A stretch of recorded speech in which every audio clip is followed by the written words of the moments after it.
ইদানিং বেগম খালেদা জিয়া অসুস্থ হওয়ার পরে ওনার আগের কিছু বক্তব্য আসছে যে ভারতের সাথে আমাদের বন্ধুত্ব থাকবে, কিন্তু কেউ যদি প্রভু হতে চায় তাহলে সেটা আমরা মেনে নিব না।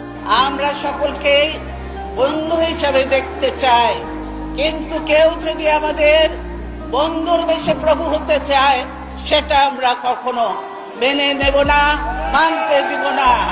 কারো প্রভুত্ব বাংলাদেশের জনগণ স্বীকার করবে না।